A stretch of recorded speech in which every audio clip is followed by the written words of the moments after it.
Hundreds of people packed Sacred Heart St. Stephen Church Sunday morning. The church located in Carroll Gardens, Brooklyn, but many of these parishioners are not. Like the DELGADOs, they're up early on Sunday, preparing for their hour and 15-minute commute from Mount Vernon to Brooklyn to attend church. Lifelong parishioner Michael and his wife Elise call Sacred Heart St. Stephen their second home. So what made them move over an hour away? Price. We couldn't find anything affordable in Brooklyn. The prices have gone up so much. Much like the rest of Brooklyn, this neighborhood of Carroll Gardens has been in the process of gentrifying for years.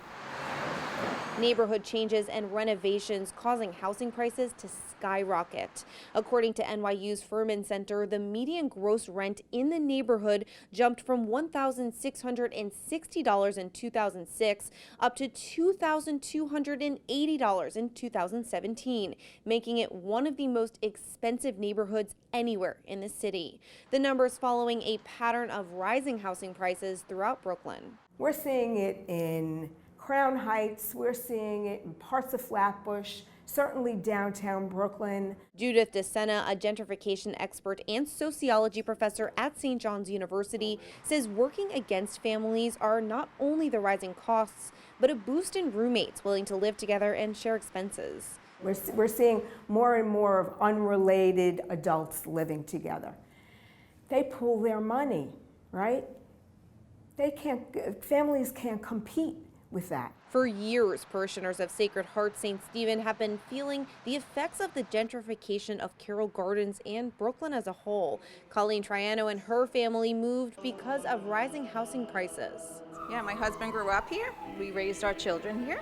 And just the history of the neighborhood where rising prices had to come in, and we ended up moving out to Staten Island. But what's remarkable about this congregation is that a longer commute hasn't prevented these families from coming back, like the DELGADOs. It's not just you're going to church, to praise God or, to praise Jesus.